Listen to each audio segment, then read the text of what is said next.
कोटा शिक्षा की नगरी है और आज शिक्षक दिवस है। आज की तारीख विशेष है क्योंकि आज ही के दिन 1888 में भारत के पूर्व राष्ट्रपति डॉक्टर सर्वपल्ली राधाकृष्णन जी का जन्म हुआ था। उन्हीं की जयंती को भारत शिक्षक दिवस के रूप में मनाता है। तो सबसे पहले सभी शिक्षकों के लिए जोरदार तालियां। आज के शिक्षक एवं सेवानिवृत्त गौरव समारोह कार्यक्रम में मुख्य अतिथि हैं भारत के माननीय उपराष्ट्रपति जी श्री जगदीप धनखड़ जी। मैं सबसे पहले आग्रह करूंगा श्री ओम बिरला जी से, माननीय अध्यक्ष लोकसभा, कि आप माननीय उपराष्ट्रपति महोदय को साफा पहनाकर और उन्हें फूल भेंट कर उनका स्वागत अभिनंदन करें।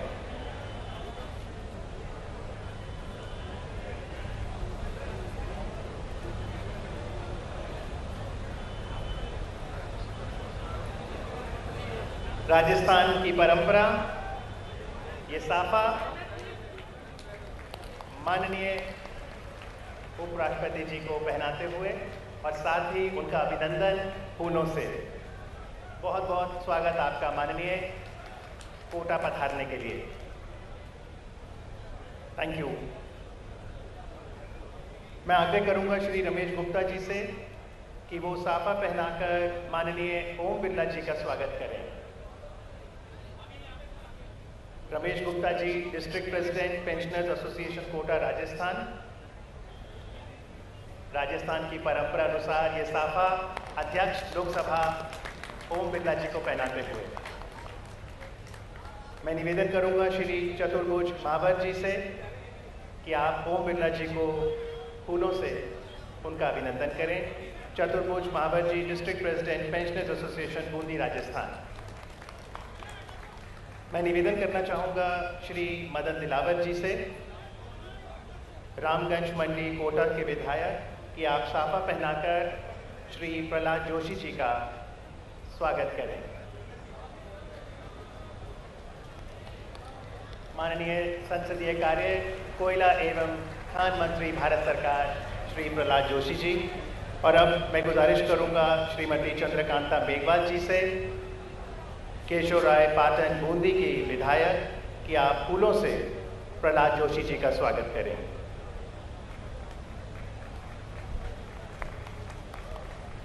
और अब माननीय उपराष्ट्रपति जगदीप धनखड़ जी का स्वागत करने के लिए मंच पर मैं आमंत्रित करना चाहूँगा state government pensioners association Kota, Bundi के सदस्यों को।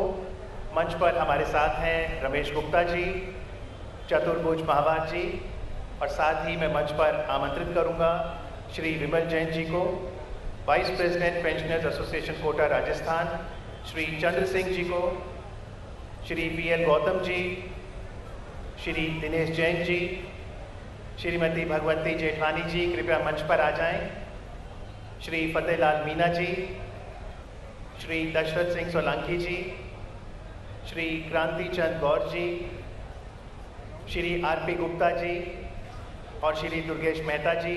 आप सभी state government pensioners association Kota, Bundi के प्रतिनिधि, हार पहनाकर आज के इस समारोह के मुख्य अतिथि माननीय उपराष्ट्रपति श्री जगदीप धनखड़ जी का स्वागत करेंगे।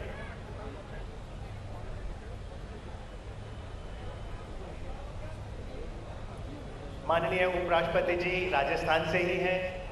झुंझुनू के एक किसान परिवार में आपका जन्म हुआ और चित्तौड़गढ़ के सैनिक स्कूल से आपने अपनी शिक्षा संपन्न की और फिर जयपुर के राजस्थान यूनिवर्सिटी से आपने ग्रेजुएशन और वकालत की। पिछले 3 दशकों से ज़्यादा से आपका पॉलिटिकल करियर रहा है। बतौर सांसद, केंद्रीय मंत्री, राज्यपाल और अब भारत के उपराष्ट्रपति के रूप में बहुत बहुत अभिनंदन आपका।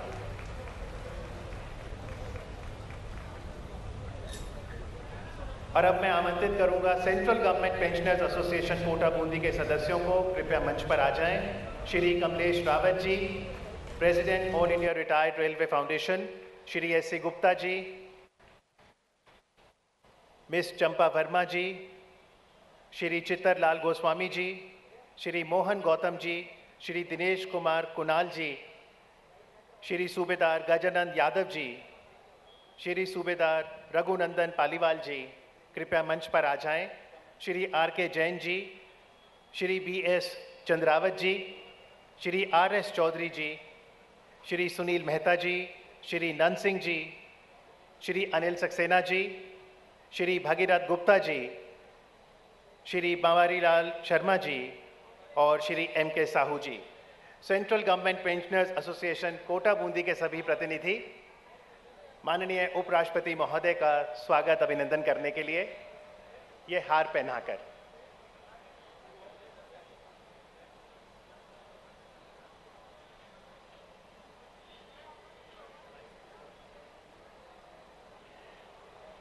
आपकी तालियों से वातावरण में सकारात्मक ऊर्जा रहेगी और सभी अतिथिगण का, सभी उपस्थित लोगों का मनोबल भी बढ़ेगा। आज कोटा पधारने के लिए श्री जगदीप धनखड़ जी का बहुत बहुत आभार।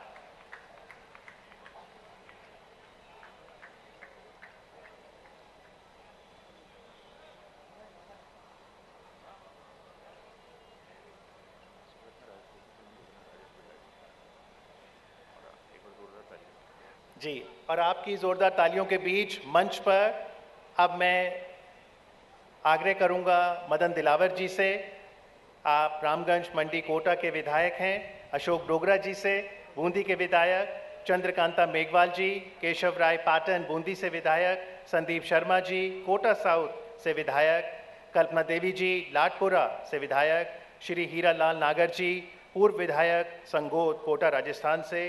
और साथ ही राजेश बिरला जी से आग्रह और ओम महेश्वरी जी से आग्रह,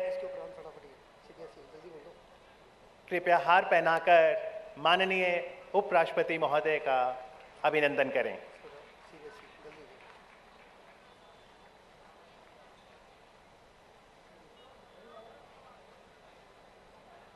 बहुत बहुत आभार ये लोग तैयार हैं आप सभी का। और स्वागत सम्मान के इस क्रम में अब मैं CBSE school association Kota Bundi के सदस्यों को मंच पर आमंत्रित करना चाहूँगा। श्री ओम महेश्वरी जी, श्री महेश विजय जी, श्री महेश गुप्ता जी, श्री कुलदीप माथुर जी कृपया मंच पर आ जाएं। श्री आनंद राठी जी, श्री A.G. मिर्ज़ा जी, डॉक्टर नकुल विजय जी, श्री नितिन विजय जी, श्री गोविंद माहेश्वरी जी, श्री राज दधीच जी, श्री राघव थापा जी, श्री जय जैन जी, श्री नरेश जैन जी, श्री दिनेश विजय जी, श्री नरेश गुप्ता जी और श्री श्याम शर्मा जी। आप सभी CBSE school association Kota Bundi के विधायक माननीय उपराष्ट्रपति जी को हार पहनाकर उनका स्वागत अभिनंदन करते हुए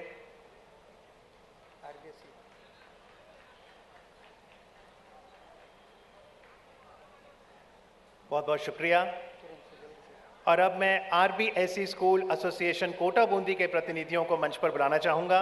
श्री कुंज बिहारी गौतम जी, श्री राजेंद्र गुप्ता जी, श्री राजेंद्र शर्मा जी, श्री R.K. शर्मा जी, श्री पंकज वात्सल्य जी, श्री रवि शर्मा जी, श्री पुरुषोत्तम अजमेरा जी कृपया मंच पर आएँ।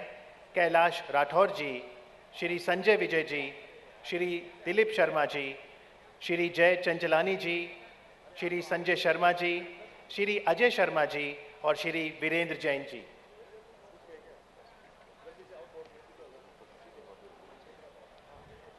एक बार जोरदार तालियों से फिर से सभी अतिथिगण का स्वागत।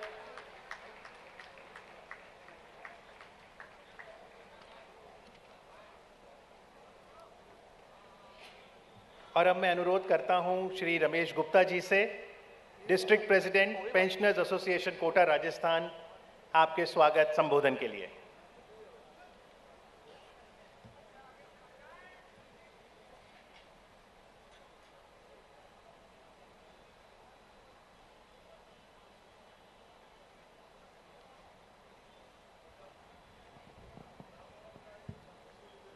परम आदरणीय महामहिम उपराष्ट्रपति महोदय, परम आदरणीय ओम जी बिरला साहब, स्पीकर पार्लियामेंट और हमारे सभी साथी, सारे जो हमारे कोटा जिले से संबंधित जितने एमएलए आए हैं, इन सबका भी मैं स्वागत करता हूं। साथियों, ये एक बड़ा भारी मतलब जो है उत्साह का दिन है, जब हमारे लोगों ने ये देखा कि ओम जी हमारे से मतलब मैं ये कह रहा हूं, हर साल हमारे साथ कुछ न कुछ ऐसा करते हैं कि जिससे हमारे अंदर एक स्फूर्ति आ जाती है, लोगों में जीने की चाह बढ़ती है, लोगों में एक ऐसा उत्साह पैदा होता है और वक्त पर वो ये देखते हैं कि हमारे कार्यालय, हमारे जो और दूसरी व्यवस्था है, गेम्स वगैरह जो है सब समय पर जो है होने चाहिए। इसलिए मैं सभी पेंशनर्स की तरफ से अपने हृदय से जो है एक मतलब जो है आशीर्वाद, तो क्या मैं आशीर्वाद ही देता हूँ कि भगवान इनको बहुत फले फूले आगे बढ़ें और हमारे पेंशनर्स की इसी तरह जो है सारी सेवा करते रहते हैं।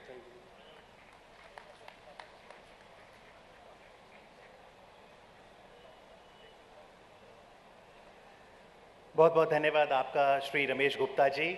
भारतीय संसद के दो सदन हैं, अपर हाउस राज्यसभा जिसके सभापति हमारे साथ हैं, लोकसभा द लोअर हाउस जिसके अध्यक्ष हमारे साथ हैं, और देखिए कितना खूबसूरत संयोग है कि हमारे साथ माननीय संसदीय कार्य मंत्री भी हैं। तो मैं आमंत्रित करना चाहूँगा श्री प्रहलाद जोशी जी को, माननीय संसदीय कार्य, कोयला एवं खान मंत्री भारत सरकार, उनके संबोधन के लिए।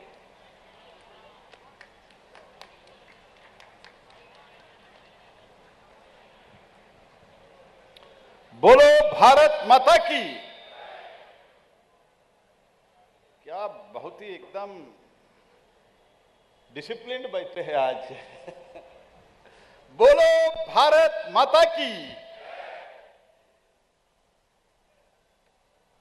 माननीय उपराष्ट्रपति और हम सबके मार्गदर्शक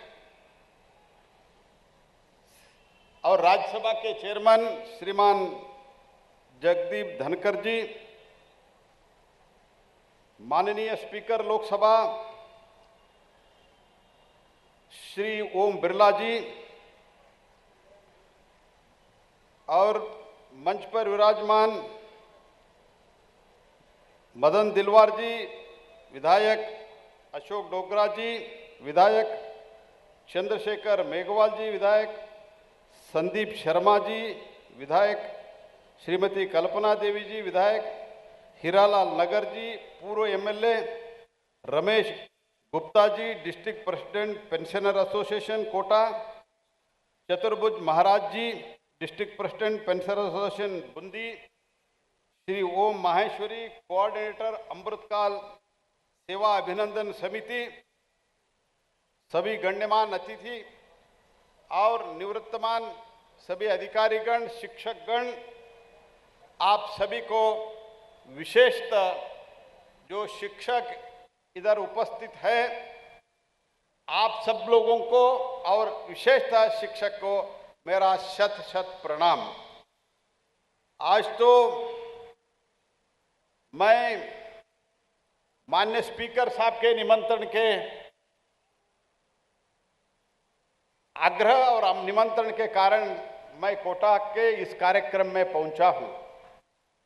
मैं आपको बताना चाहता हूं कि आज, जैसे मैंने पहले भी कहा, आज शिक्षक दिनाचरण है, शिक्षक जयंती है, सर्वपल्ली राधाकृष्णन जी का जो जन्म दिनोत्सव है, उसके कारण आज हम टीचर्स डे करके मनाते हैं।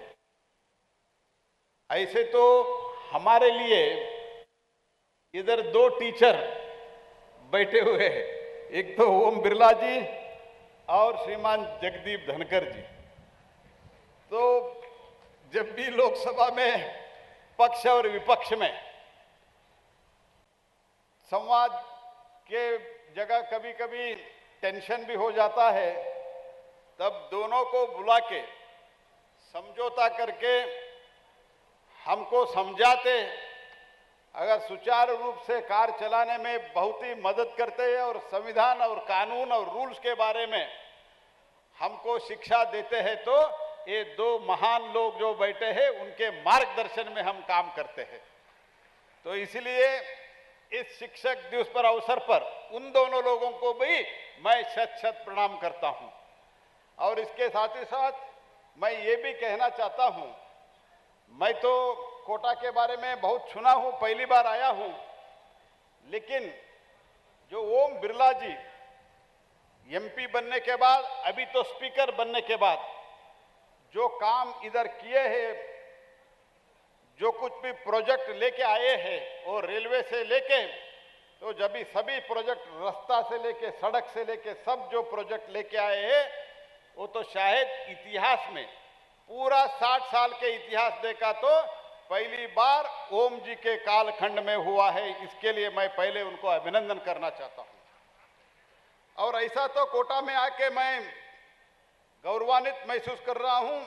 इस जगह हमारे देश के भविष्य को एक प्रारूप, इससे इधर से ही एक प्रारूप मिलता है। आप सब जानते हो, स्पीकर साहब के एक क्षेत्र है और एक कोटा है।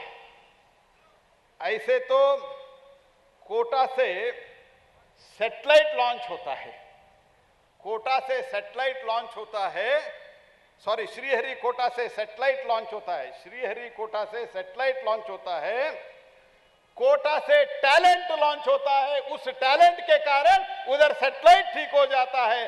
जो साइंटिस्ट आईआईटीएन, आईआईएससी में जो एडमिशन लेते हैं, उन लोगों का ट्रेनिंग यही कोटा से होता है। इसीलिए कोटा में टैलेंट और श्रीहरिकोटा में सैटेलाइट लॉन्चिंग होता है। वो सैटेलाइट अगर यशस्वी हुआ है, तो चंद्रयान यशस्वी हुआ है, तो श्रीहरिकोटा से, उससे इसरो का साइंटिस्ट में बहुत लोग शायद कोटा में वो ट्रेनिंग लिए होंगे। इसलिए मैं कोटा के इस धरती को फिर से एक बार प्रणाम करता हूं।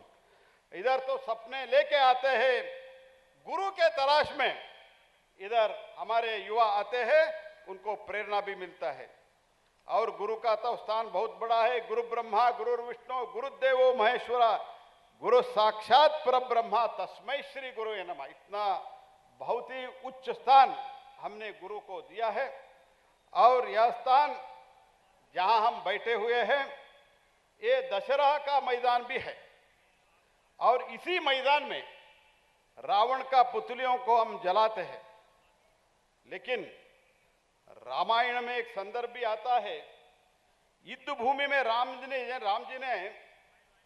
जब रावण का संहार होता है, तब लक्ष्मण को कहता है, राम जी ने लक्ष्मण जी को कहता है, रावण बहुत विद्वान है, उस रावण जी के पास आप जाओ और वो हत्या से, उनके जो संहार से पहले उनका अभी भी थोड़ा थोड़ा जीव रहता है, तब उनको कहते हैं, उनके जाके पास जाओ और आप ज्ञान प्राप्ति करके आ जाओ।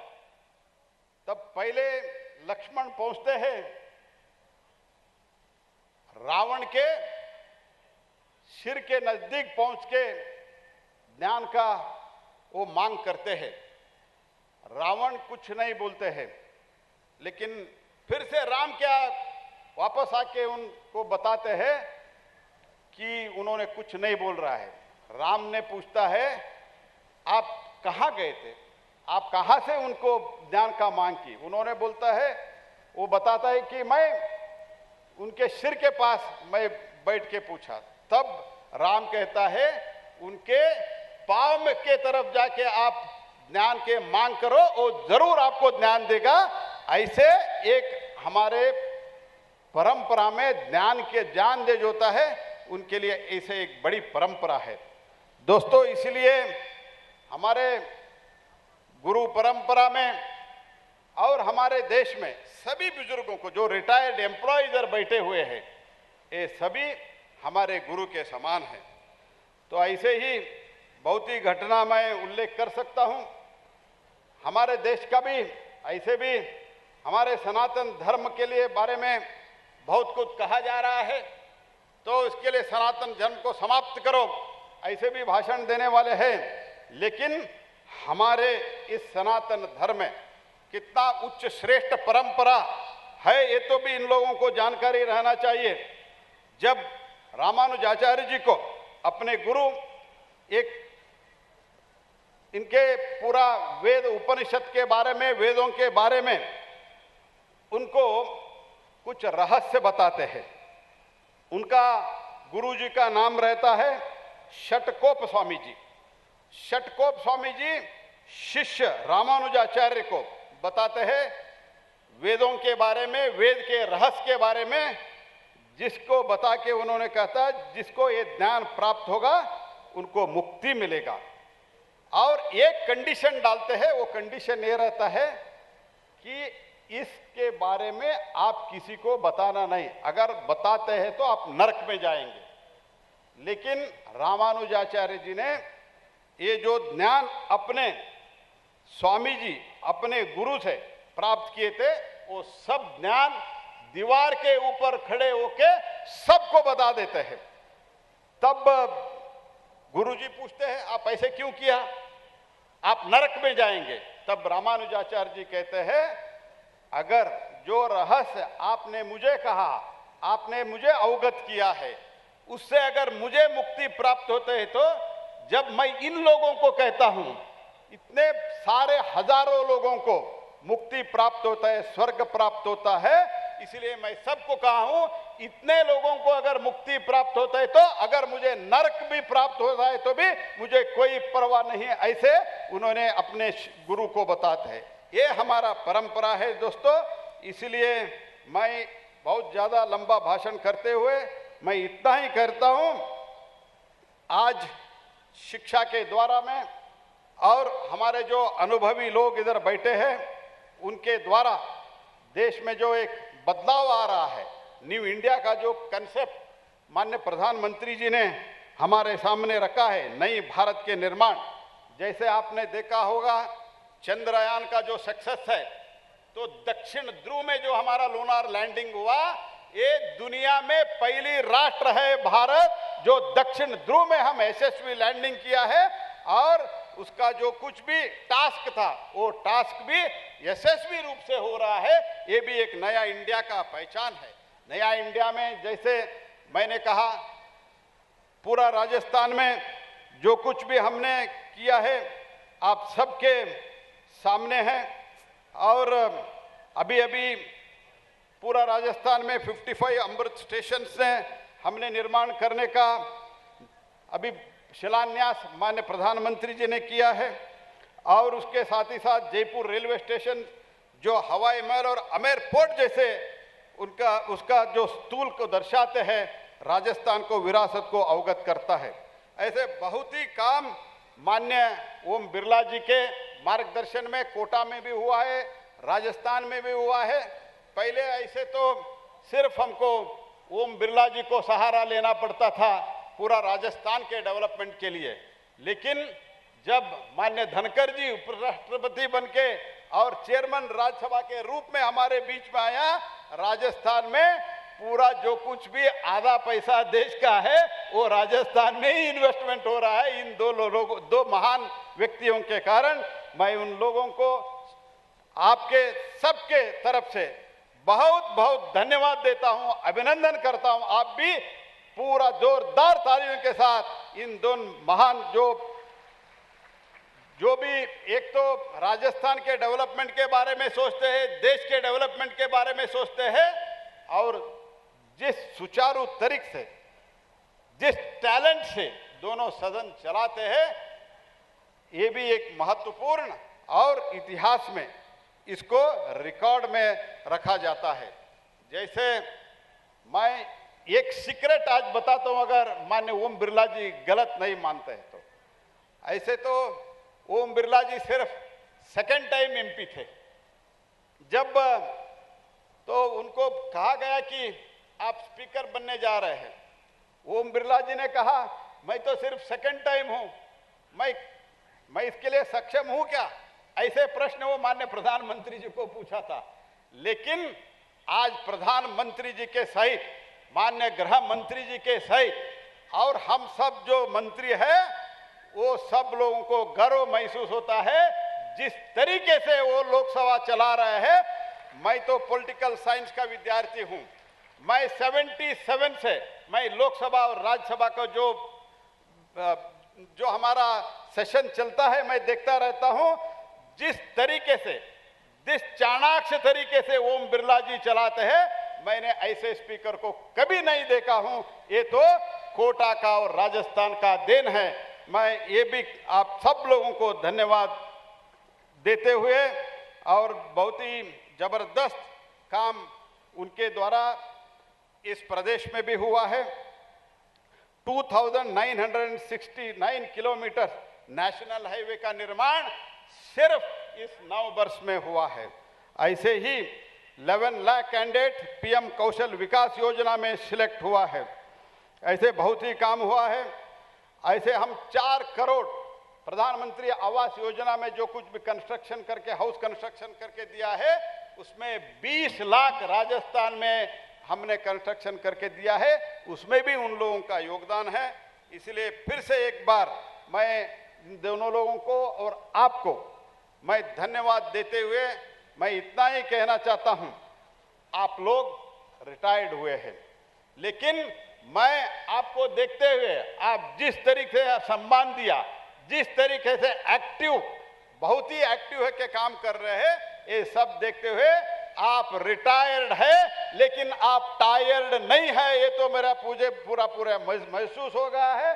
मैं आपसे निवेदन करता हूं, जो कुछ भी इस कालखंड में, मैं पॉलिटिकल भाषण नहीं देना चाहता हूं, लेकिन तो कुछ कारण के, इधर के सरकार के नीतियों के कारण जो आत्महत्या ज्यादा हो रहा है, वो आत्महत्या रोकने में भी आत्मस्थैर्य ज्यादा करने के लिए लोगों के बीच में आप जाके काम करिए। आप, मुझे विश्वास है आपको ये टीचिंग का ये कौशल है, ये टीचिंग का स्किल है, उसके कारण आप बहुत लोगों को प्रेरणा दे सकते हैं।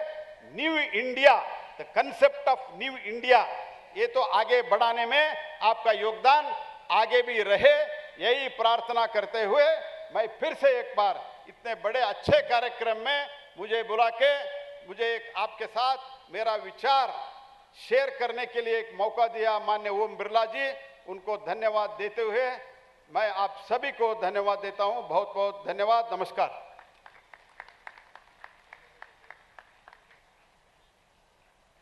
माननीय केंद्रीय मंत्री प्रहलाद जोशी जी के ऊर्जा भरे इस संबोधन के लिए बहुत बहुत आभार। जो लोग पीछे खड़े हैं उनसे निवेदन है कि अगर आप मंच के बाएं ओर आ जाएं तो आप इत्मीनान से आराम से अपना स्थान ग्रहण कर सकते हैं। तो आपसे आग्रह है कि जो लोग खड़े हैं कृपया मंच के लेफ्ट साइड पर आ जाएं। धन्यवाद। और अब मैं निवेदन करना चाहूँगा माननीय अध्यक्ष लोकसभा ओम बिरला जी से उनके संबोधन के लिए।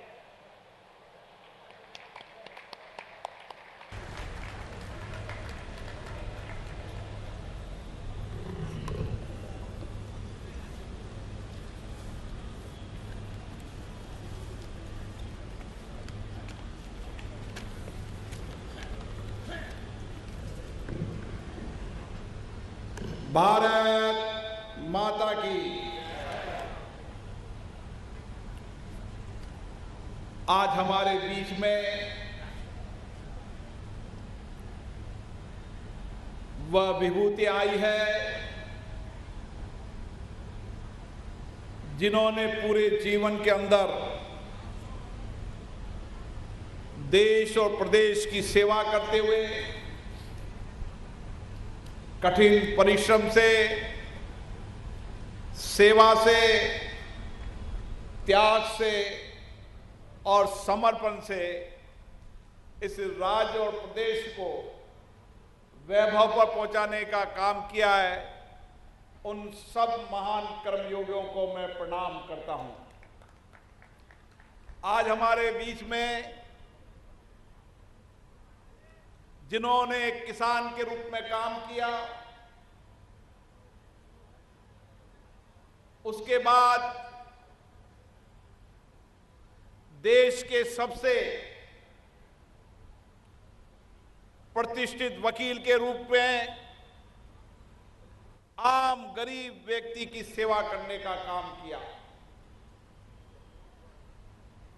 एक जमीन से लेकर आज भारत के उपराष्ट्रपति के रूप में हम सबका गौरव बढ़ा रहे हैं, क्योंकि माननीय उपराष्ट्रपति जी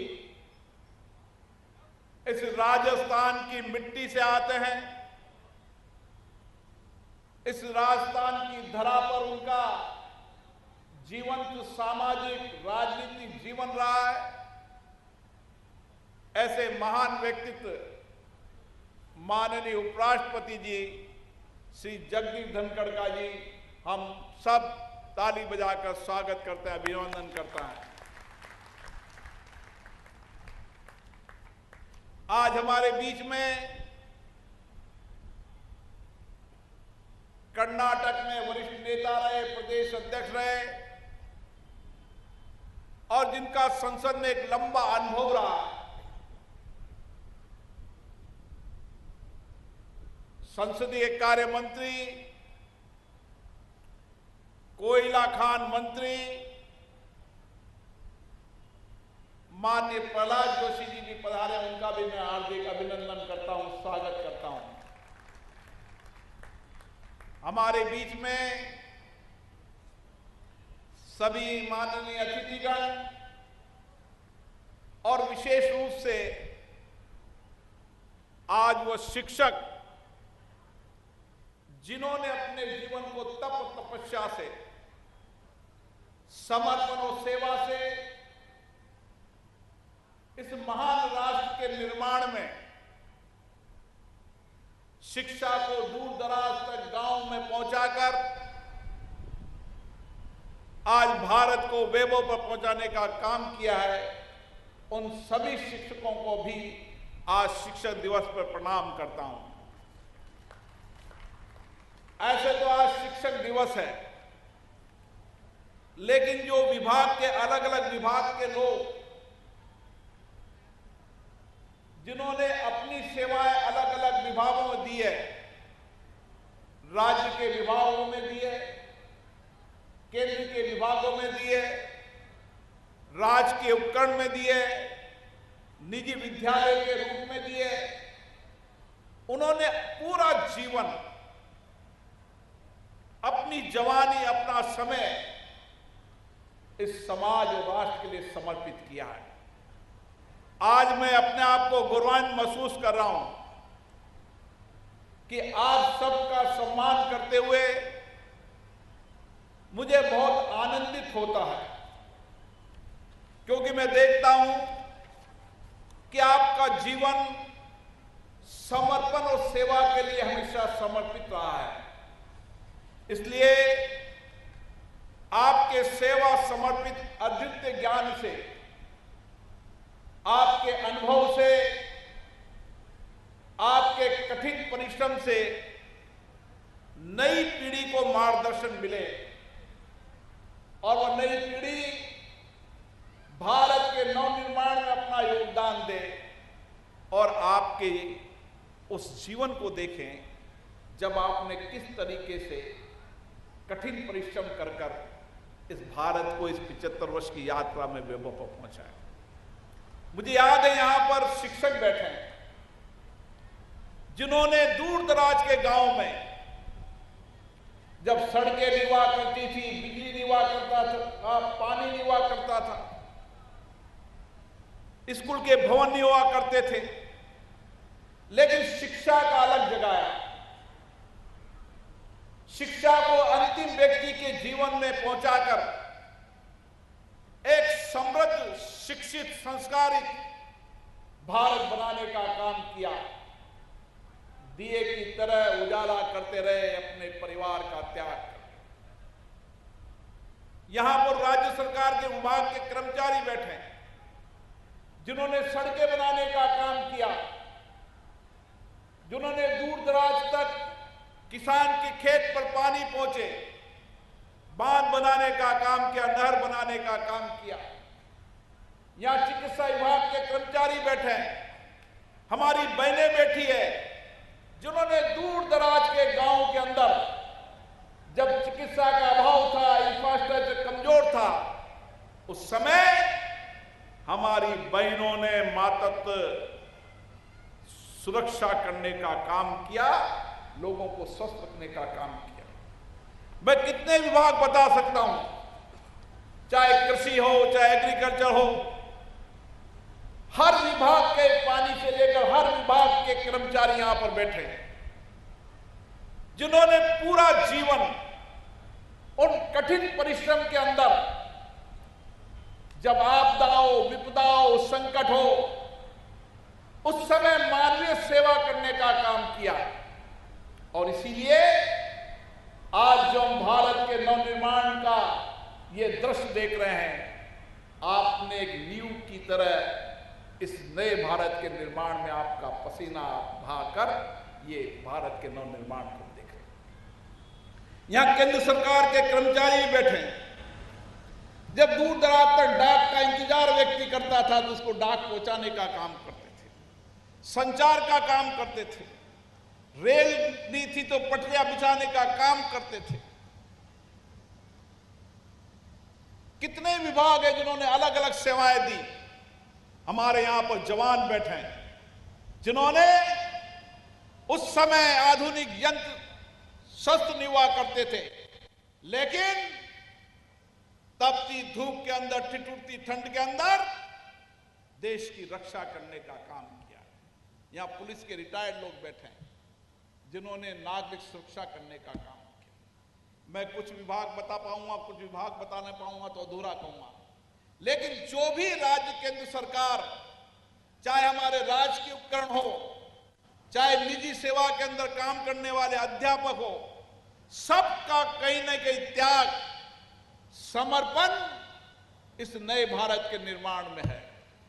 लेकिन आपने जिस कठिन परिश्रम को के माध्यम से भारत के नवनिर्माण किया, आने वाली पीढ़ी को आपका मार्गदर्शन मिले, आपके अनुभव, आपका ज्ञान, जो कुछ भी आपने अपने जीवन में प्राप्त किया है, इस नई पीढ़ी को मिले, ताकि ये नौजवान नई पीढ़ी जिसका सपना विकसित भारत बनाने का है, हमारे प्रधानमंत्री माननीय नरेंद्र मोदी जी ने कहा है, इस देश को विकसित बनाने का सपना हर भारतीय को करना है, चाहे जवान हो, चाहे बुजुर्ग हो।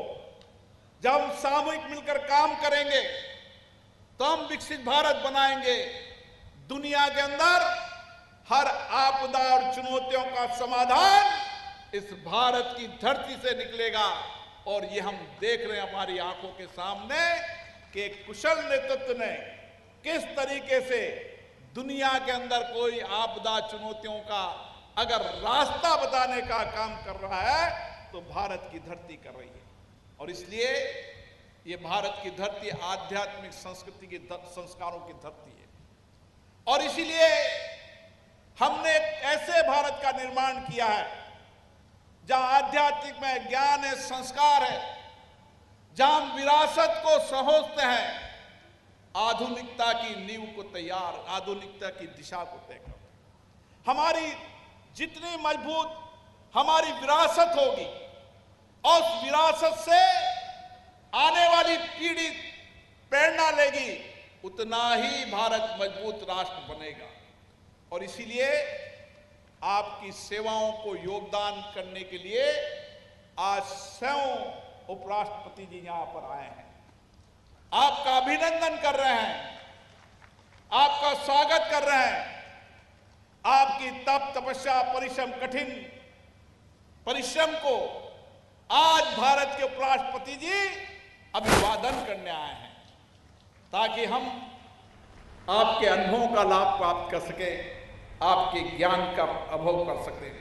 और इसीलिए हमें अगर सुदृढ़ मजबूत भारत बनाना है, हमें सामाजिक रूप से मजबूत भारत बनाना है, हमें आर्थिक रूप से मजबूत भारत बनाना है, हमें विकास की दृष्टि से मजबूत भारत बनाना है, तो आपके अनुभव और ज्ञान का लाभ हमें लेना ही पड़ेगा। आपके अनुभव, ज्ञान का लाभ नई पीढ़ी को प्रेरणा, और जो नई पीढ़ी हमारी आई है, जो आपने बौद्धिक रूप से, जो इनोवेशन से, जो आपने संस्कारित पीढ़ी तैयार की है, आपकी उस शिक्षा के कारण भारत का नौजवान आज नेतृत्व कर रहा है। तो आप सबका योगदान है, आप सबका समर्पण है, आप सबका त्याग है कि जब आजाद भारत हुआ था तो हम 18% साक्षर थे, आज हम संपूर्ण साक्षरता की ओर बढ़ रहे हैं। तो आपकी तप और तपस्या, सेवा, समर्पण के कारण बढ़ रहे हैं। इसलिए शिक्षक दिवस के रूप में आज मेरे गुरुवर भी बैठे हैं, जिन्होंने मुझे प्राथमिक विद्यालय में पढ़ाया, जिन्होंने माध्यमिक विद्यालय में पढ़ाया, जिन्होंने कॉलेज में पढ़ाया।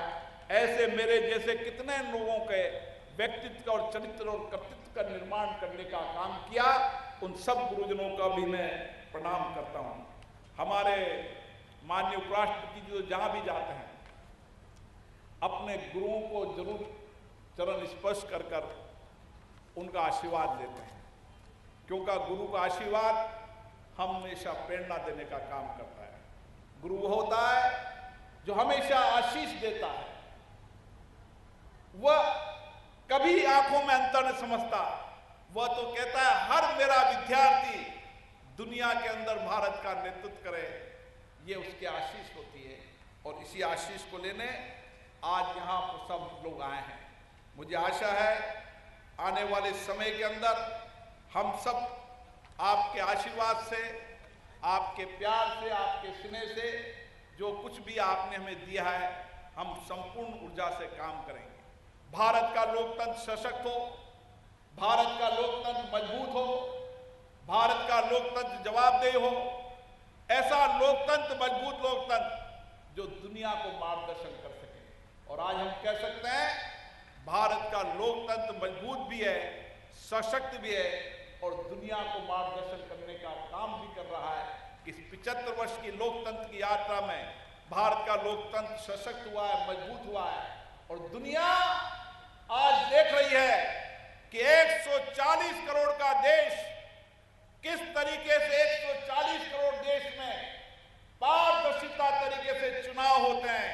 और पारदर्शिता चुनाव के अंदर अगर कोई भूमिका है तो आप सब राज्य कर्मचारियों की है, जिन्होंने दूर दराज के गांव में हर मतदाता को निष्पक्ष और निर्बाध चुनाव करने के लिए कड़ी मेहनत की। इसके कारण भारत के चुनाव प्रबंध के कारण भारत का गौरव सम्मान पूरे विश्व में बन रहा है कि एक सशक्त लोकतंत्र मजबूत बनाने में भी आपकी बहुत बड़ी भूमिका है। और इसीलिए लोकतंत्र के 3 पहिए होते हैं, विधायिका, कार्यपालिका, न्यायपालिका। आप कार्यपालिका के हिस्से रहे, हर निर्णय, नीतियों, फैसलों को आपने लागू किया है। सरकार की अलग अलग योजनाओं को समाज के अंतिम व्यक्ति पर पहुंचाकर उसकी जिंदगी को बेहतर करने का काम आप लोगों ने किया है। आपकी कितनी सेवाएं हैं, आपका कितना तप समर्पण है, मैं शब्दों में नहीं कह सकता। मैं तो प्रणाम करके इतना ही कहना चाहता हूं, आप सबका आशीर्वाद मिलता रहे। आपका आशीर्वाद मेरे लिए नई ऊर्जा होती है, नई ताकत होती है। जब आपसे मिलता हूं तो मुझे नई कार्य करने की प्रेरणा मिलती है। आप सब यहां पधारे, आप सभी का बहुत बहुत अभिवादन, बहुत बहुत स्वागत।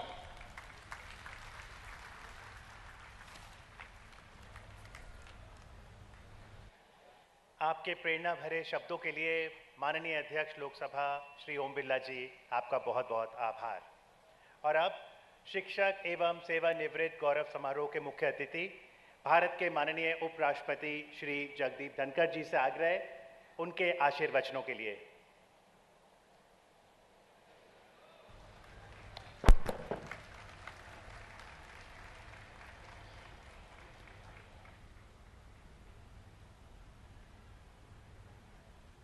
कोटा में आकर बोलती बंद हो जाती है। मैं कोटा का ऋणी हूं। कोटा ने मुझे वकालत में सींचा है, कोटा ने मुझे बहुत समर्थन दिया है। मेरा आपसे एक अलग लगाव है।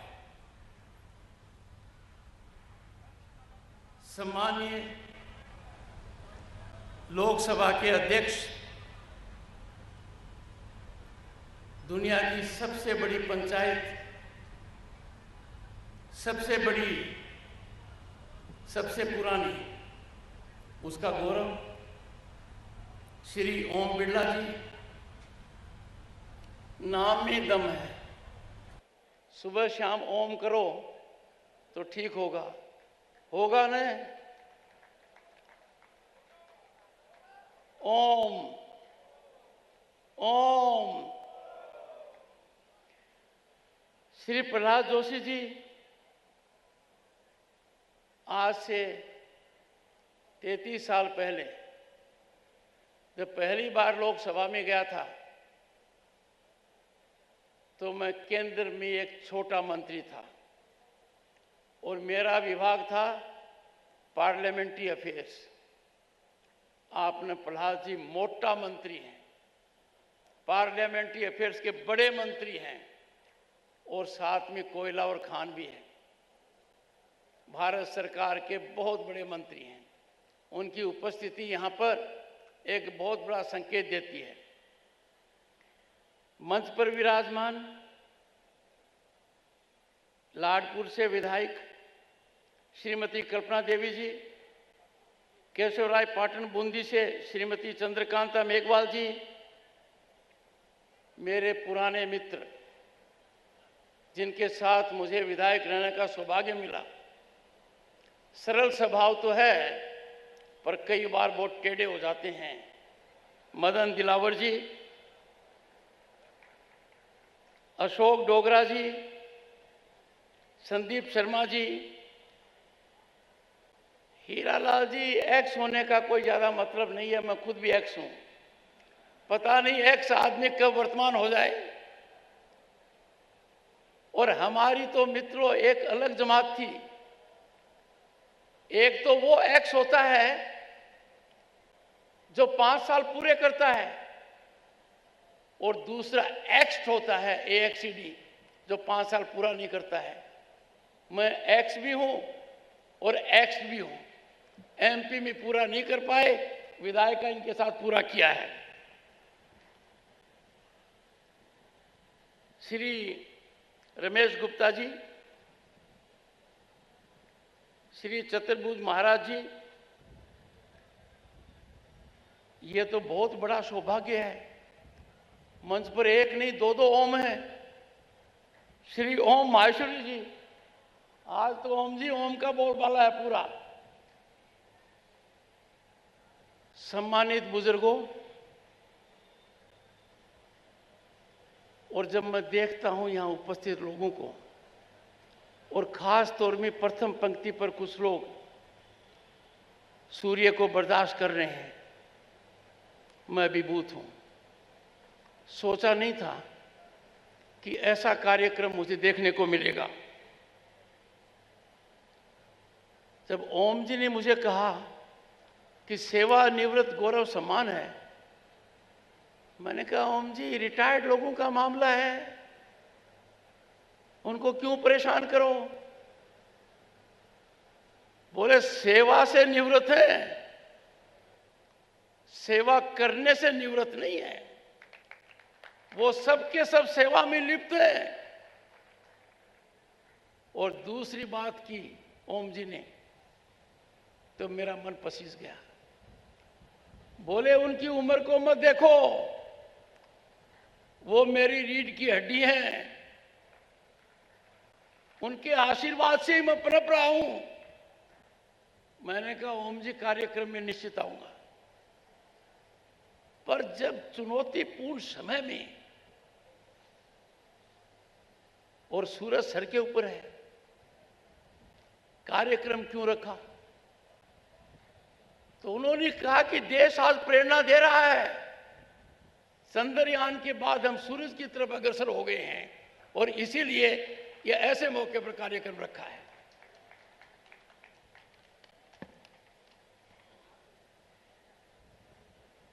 बुजुर्गों, दोस्तों, मैं श्री कृष्ण बिड़ला जी और शकुंतला देवी जी, जो ओम जी के माता पिता उनको नमन करता हूं।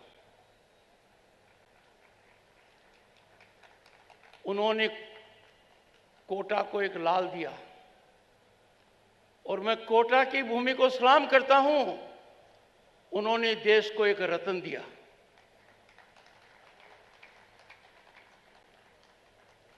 आपकी मिट्टी के सपूत ने जो दुनिया में डंका बजाया है, उसको मैंने महसूस किया है और थोड़ी जलन भी हुई है। 3 बार विदेश गया, तीनों बार लोगों ने ओम जी की प्रशंसा की। ये पहले लोकसभा के अध्यक्ष हैं जिनकी fan club across political party है। मैं प्रयास कर रहा हूं पर इनको पाना मुश्किल है। ओम जी से मेरा व्यक्तिगत परिचय लंबा है। सोचा नहीं था, क्योंकि ये राजनीति के प्रखर खिलाड़ी है और मैं राजनीति का स्ट्रेंजर हूं। विधायक और सांसद रहने के बाद भी राजनीति मेरे रग में नहीं है। इनका डीएनए पॉलिटिकल है।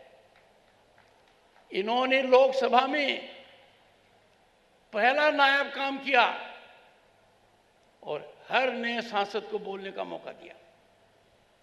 ये बहुत बड़ा काम किया है। इसलिए मैं आज के दिन कोटा की जनता का मैं 2 तरीके से ऋणी हूं। मेरी वकालत फलने फूलने में आपका योगदान है और भारत जब बदल रहा है, दुनिया भारत का लोहा मान रही है, उस समय आपका एक सपूत, आपका लाडला, आपका ओम अमृत काल में 140 करोड़ देशवासियों का प्रतिनिधित्व कर रहा है। ये आपका करिश्मा है। आज शिक्षक दिवस है। हमारे शिक्षकों की बदौलत मित्रों, आज से 10 साल पहले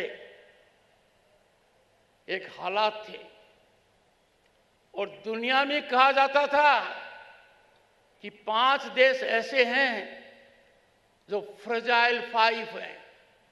फ्रजाइल, छुओगे तो टूट जाएंगे, कमजोर हैं, खड़े नहीं हो सकते, निर्बल हैं।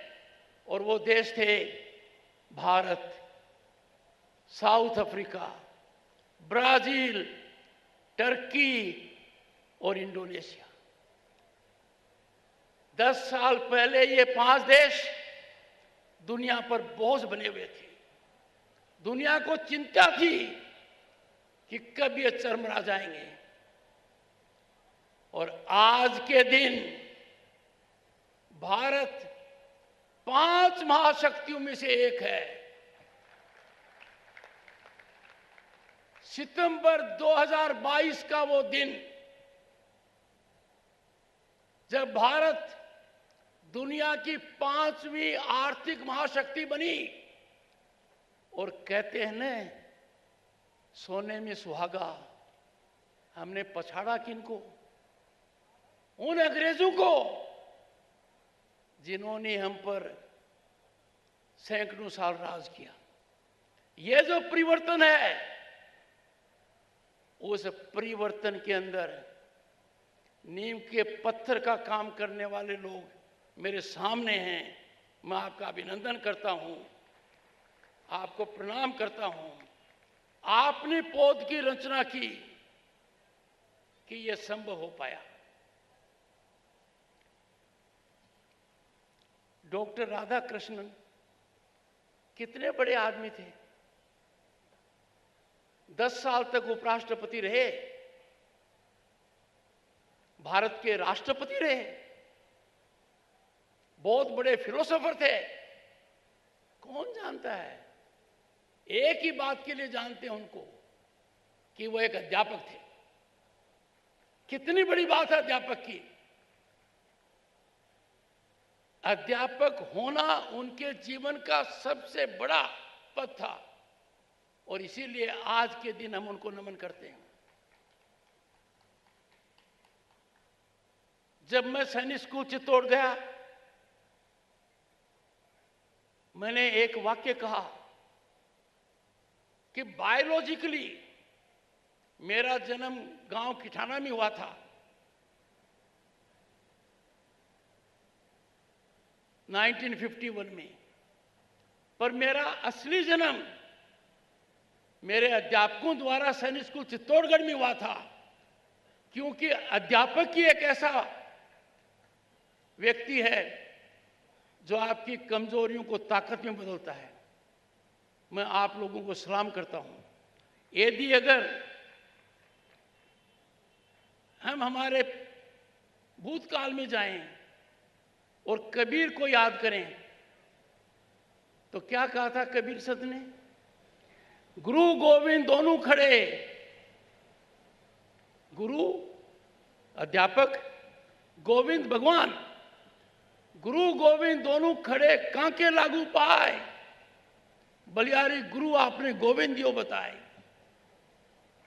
उसका अर्थ साफ है कि आपको गुरु के चरणों में रहना है, भगवान के चरण तो अपने आप मिल जाएंगे। मित्रों, मैं संत कबीर के एक दूसरे दोहे की ओर आपका ध्यान आकर्षित करना चाहता हूं और जो बहुत महत्वपूर्ण है, और वो है कबीरा तेनर अंध है गुरु को कहते हैं और। मतलब वो व्यक्ति अंधा है जो गुरु को और मानता है। हरि रूठे गुरु ठोर है, गुरु रूठे नहीं ठोर। यदि अगर गुरु आपसे रूठ जाता है, आपको कोई ठोर नहीं है, पर भगवान आपसे रूठ जाता है तो गुरु आपका ठोर है। ऐसे अध्यापकों को मैं नमन करता हूं। मैं बुजुर्गों से कहूंगा, मैं साधारण गांव से आया था। जो कुछ आज जीवन में हूं उसका 100% श्रेय मेरे माता पिता, नाना नानी के अलावा गुरुजन को जाता है। दे हैव शेप्ड मी, और इसीलिए मैं आज के दिन कहता हूं कि हमारा भारत, आपका और हमारा भारत आज दुनिया में इतनी ऊंचाई पर क्यों है? हमारा डंका क्यों बज रहा है? ये एक बात से बज रहा है, हमारे लोगों की बात ही कुछ खास है और कोटा इसका संकेत देता है। मैं जब नजर फैलाता हूं तो आपको आश्चर्य नहीं होगा, जो बुजुर्ग लोग हैं और आप सभी बुजुर्ग हैं। 1989 में संसद सदस्य बना, जहां लोकसभा में ओम जी आज सदारत करते हैं। हिंदुस्तान की हालात इतने खस्ता थे कि हवाई जहाज से देश का सोना बाहर गया ताकि हम हमारी साख को बचा पाएं। और कितना बड़ा बदलाव आ गया कि उस समय 1 बिलियन 2 बिलियन का फॉरेन रिजर्व नहीं था, आज 600 बिलियन से ज्यादा है। हम उस जमाने के लोग हैं। गांव में बिजली नहीं थी, गांव में सड़क नहीं थी, वकालत में आए तो टाइपराइटर था, कंप्यूटर का सोचा नहीं था, मोबाइल दिमाग से बाहर था, ये सब अभाव था। अब दुनिया बदल गई और जब दुनिया के पटल पर भारत की प्रगति को देखता हूं तो सर ऊंचा हो जाता है। आज के दिन दुनिया के अंदर एक प्रवृत्ति चालू है कि बिना बिचौलिए के, बिना मिडलमैन के, बिना किसी कट के आपका पैसा आप तक पहुंचे। यह टेक्नोलॉजी से पहुंच रहा है। दुनिया में 46% ट्रांजैक्शन भारत में है। पूरे दुनिया के। पर सबसे बड़ी उपलब्धि क्या है कि अमेरिका के ट्रांजैक्शन, यूके के ट्रांजैक्शन, फ्रांस के ट्रांजैक्शन, जर्मनी के ट्रांजैक्शन सबको जोड़ लो और जोड़कर 4 से गुना कर दो, 4 टाइम्स, फिर भी भारत का फिगर ज्यादा है। अपने खुश क्यों नहीं होंगे? जब इंटरनेट की बात करते हैं, हम भारतीय में एक खास बात है, हम तो एकलव्य जन्म से हैं। हमें कोई सिखाए या न सिखाए, हम स्किल अपने आप ले लेते हैं। और यही कारण है आज के दिन कि इंटरनेट का पर कैपिटा डेटा कंजम्पशन हमारा चीन और अमेरिका दोनों को मिला लो तो भी ज्यादा है। ये हमारी उपलब्धि है। जब इतना कुछ अच्छा हो रहा है, मेरे समझ में नहीं आता कि कुछ लोग इतने बेतकल्लुफ क्यों हो जाते हैं, परेशान हो जाते हैं। राजनीति से मेरा कोई सरोकार नहीं है। I am not a stakeholder in politics. राजनीतिक दलों को अधिकार है अपनी राजनीति चाहे जैसे करें, पर कहेंगे विचार विमर्श नहीं करेंगे, डायलॉग नहीं करेंगे, डिबेट नहीं करेंगे, डिस्कशन नहीं करेंगे। यह संभव नहीं है। हमारी हजारों साल की संस्कृति है, हमने हमेशा समाज को आगे रखा है। We have to discuss and deliberate, और यही हमारी उपलब्धि है। हम हर किसी को, हमारी संस्थाओं को कलंकित करने नहीं दे सकते। आप लोगों से मेरा आग्रह है, और खास तौर से अध्यापक लोगों से आग्रह है, क्या कभी आपने अपने छात्र की पॉकेट को गर्म किया है? क्या कभी आपने अपने छात्र को पैसे से लुभाया है? आपने अपने छात्र को ताकत दी है, आपने अपने छात्र को ज्ञान दिया है, आपने अपने छात्र को बताया है कि तुम सक्षम हो, और सक्षम होकर औरों को सक्षम करो। आज के दिन एक प्रवृत्ति चल गई है, डोंट एम्पावर ह्यूमन बीइंग्स। मानव जाति को सशक्त मत करो, उनकी जेब गर्म करो ताकि तात्कालिक फायदा हो सके। आप लोगों को समाज में इस प्रकार की प्रवृत्ति पर अंकुश लगाना पड़ेगा, क्योंकि आज वो भारत नहीं है जो पहले था। आज भारत किसी की तरफ नहीं देख रहा है, दुनिया भारत की तरफ देख रही है। दुनिया को भारत से उम्मीद है। भारत की जो प्रगति हो रही है, वो दुनिया दंग रह गई देखकर। दुनिया की बड़ी संस्थाएं वो एक ही बात कहती हैं, India is a bright spot in global economy. Bharat investment और अपॉर्चुनिटी का डेस्टिनेशन है, फेवरेट डेस्टिनेशन है। और आपके ओम जी थोड़े बहुत हमारे भी हैं। आपके ओम जी के मन में तो पूरा देश है, पर कोटा इनके दिल में बसता है। कोटा की प्रगति में कोई कसर बाकी नहीं रखते। और आपको भी महसूस हुआ होगा कि कोटा के लिए पूरा कोटा देना चाहते हैं। ऐसी परिस्थिति में मैं ये कहूंगा कि कोटा आज के दिन भारत का नॉलेज सेंटर है।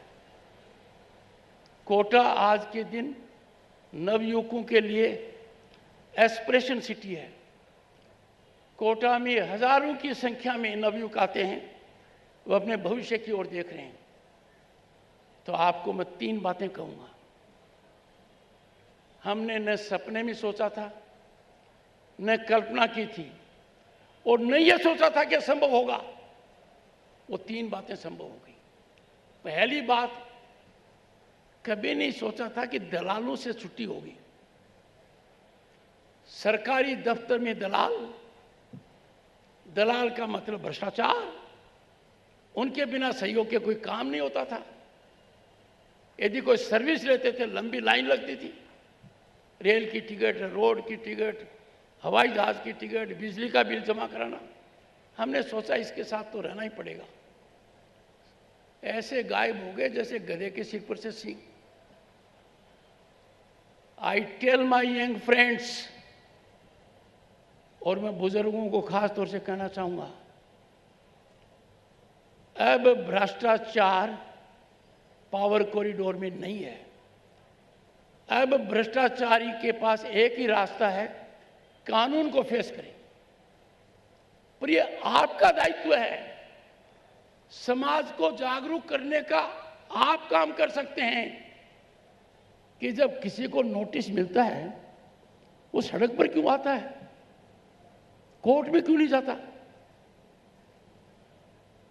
This tendency has to be curbed. यह समाज में जहर फैला देती है। दूसरा, भ्रष्टाचार तो खत्म हो गया है, भ्रष्टाचारी भग रहे हैं। कोई जमानत पर है, कोई कोर्ट के अंदर है, कोई रास्ता देख रहा है, पर सिस्टम साफ है। भ्रष्टाचारी सिस्टम से नहीं बच पाएगा, देर सवेर हिसाब देना पड़ेगा। दूसरी व्यवस्था, ट्रांसपेरेंसी, पारदर्शिता आ गई है। आज के दिन पासपोर्ट बनाओ, आपको वो समय नहीं लगता है। सरकारी कोई योजना का फायदा लो, समय नहीं लगता है, और वो डायरेक्ट मिलता है। और तीसरा, हमारे समय नहीं था, बैंक से थोड़ा सा लोन लेने के अंदर भी नानी याद आ जाती थी। पर अब हालत यह है कि एक ऐसे वातावरण का निर्माण हुआ है देश में जहां हर व्यक्ति अपनी प्रतिभा को दिखा सकता है। There is an ecosystem in place in the country where every young man or woman can fully exploit their talent and potential to achieve their dreams, realize their aspirations. ऐसा पहले नहीं था। और यही कारण है आज के दिन आपको आश्चर्य होगा कि दुनिया के किसी भी देश में इतने स्टार्टअप्स नहीं हैं, इतने यूनिकॉर्न्स नहीं हैं जितने अपने भारत में हैं। कोटावासियों, आपका सौभाग्य है, आपका परम सौभाग्य है कि जब भारत बदल रहा है और पार्लियामेंट के अंदर एक नई बिल्डिंग का निर्माण हुआ है। It is not new parliament, parliament पुरानी है, एक हिस्ट्री के साथ है, but we will be moving into new premises. उनकी सदारत ओम बिरला जी कर रहे हैं। मैं आपको चित्रण करना चाहता हूं, जब उस बिल्डिंग का, उस परिसर का उद्घाटन हुआ, आपने अपने ओम जी को देखा कि नहीं? आपका सीना कितना फूल गया होगा। He became part of history. और आज के दिन कोटा का ये सपूत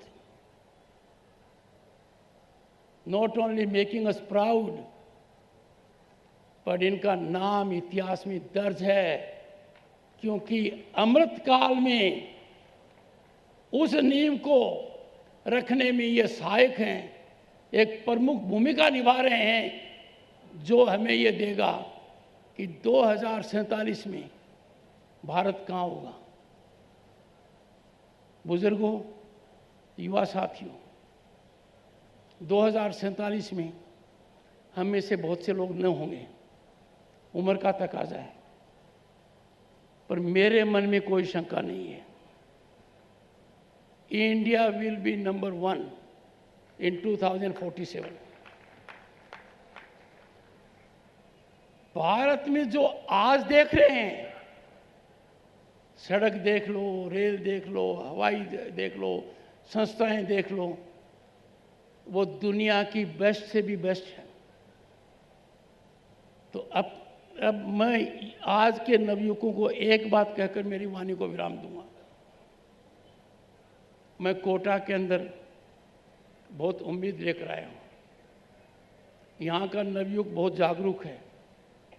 देश के नवयुग यहाँ आते हैं, मैं उनको एक बात कहना चाहता हूँ, they are foot soldiers, they are the army, they are a team जो अपने कंधों पर भारत को 2047 में बुलंदी पर ले जाएगी, जब हम आज़ादी के 100 साल मना रहे होंगे। And that will be a proud moment for all of us. इस तपती धूप में चुनौतीपूर्ण सूर्य को देखते हुए आप लोगों ने जो समय दिया है, उसके लिए मैं विभूत हूँ। मैं कोटा से आपका आशीर्वाद लेकर जा रहा हूँ, ताकि मैं मजबूत तरीके से हर भारतवासी को ये कह पाऊँ,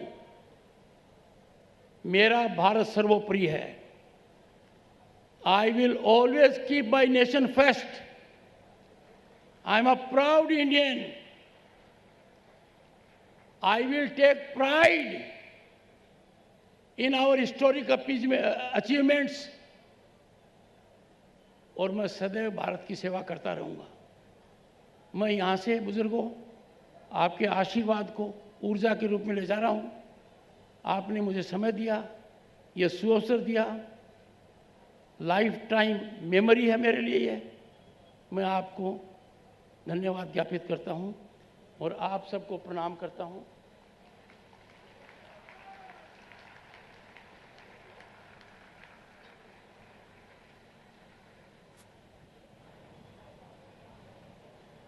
आपके संबोधन के लिए बहुत बहुत आभार माननीय उपराष्ट्रपति जी।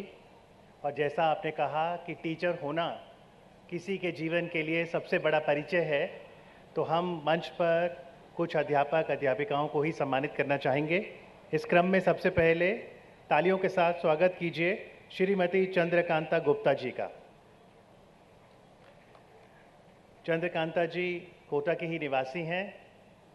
आपको राष्ट्रपति पुरस्कार से भी सम्मानित किया गया है। मैं निवेदन करना चाहूँगा माननीय जगदीप धनखड़ जी से, कृपया चंद्रकांता जी को सम्मानित करें।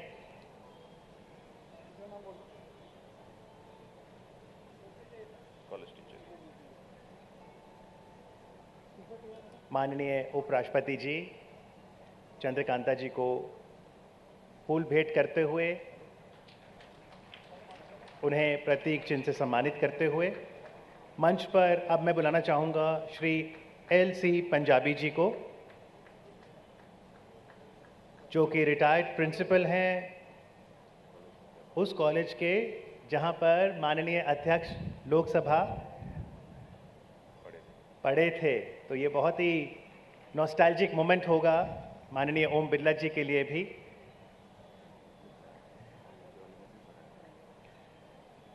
मैं निवेदन करूंगा माननीय अध्यक्ष लोकसभा कि आप श्री LC पंजाबी जी को प्रतीक चिन्ह देकर सम्मानित करें। तालियों से एक बार सभी शिक्षकों का मनोबल बढ़ाएं, उनका आभार व्यक्त करें। मंच पर अब मैं आमंत्रित करना चाहूँगा श्री पुरुषोत्तम दयाल जी को, रिटायर्ड वाइस प्रिंसिपल उस कॉलेज के जहाँ से ओम बिरला जी ने पढ़ाई की थी। बहुत बहुत शुक्रिया आपका पुरुषोत्तम जी। गुरु हमेशा वंदनीय होते हैं, वही हमारा मार्गदर्शन करते हैं। और अंत में मंच पे मैं आमंत्रित करता हूं श्री शिव प्रसाद विजय जी को, रिटायर्ड प्रिंसिपल, और आग्रह श्री प्रहलाद जोशी जी से, माननीय संसदीय कार्य, कोयला एवं खान मंत्री भारत सरकार, कि आप शिव प्रसाद जी का सम्मान करें, उन्हें प्रतीक चिन्ह भेंट करें। और देखिए, भारत की परंपरा, गुरुजनों का आशीर्वाद देना बहुत ज़रूरी। सभी शिक्षकों का धन्यवाद। और अंत में अब मैं धन्यवाद ज्ञापन के लिए मंच पर आमंत्रित करता हूं श्री ओम माहेश्वरी जी को।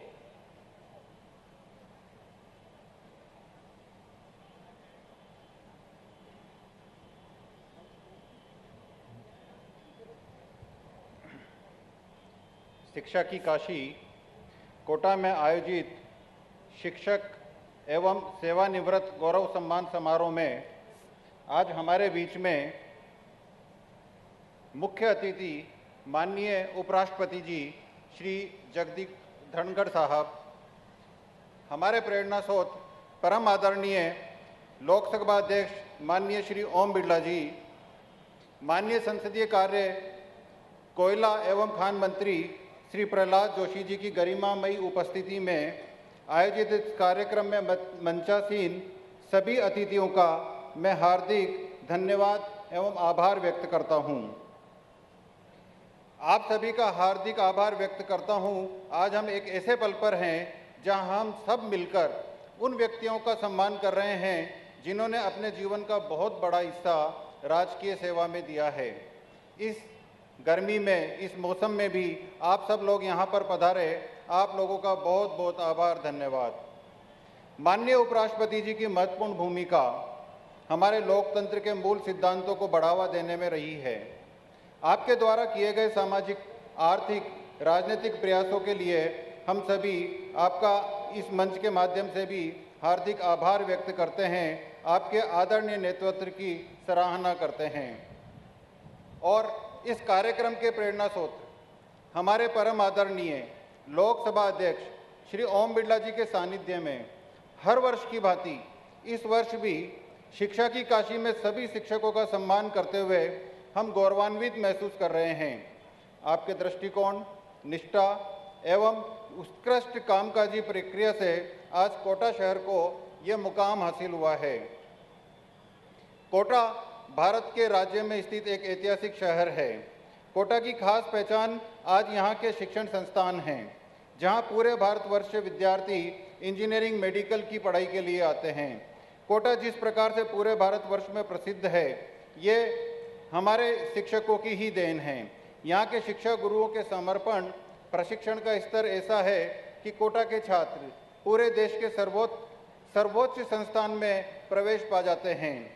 सेवा का महत्व हमारे समाज निर्माण में अत्यधिक है और ये व्यक्तिगत सेवानिवृत्ति के जीवन का महत्वपूर्ण हिस्सा भी है। इस समारोह के माध्यम से मैं आप सभी महान विभूतियों को सलाम करते हुए उनके योगदान की सराहना करता हूं और एक बार पुनः सभी अतिथियों एवं सभी गणमान्य नागरिकों का हृदय की गहराई से धन्यवाद करता हूं। बहुत बहुत धन्यवाद। थैंक यू वेरी मच ओम माहेश्वरी जी। एक बार जोरदार तालियों से सभी अतिथिगण को धन्यवाद करेंगे।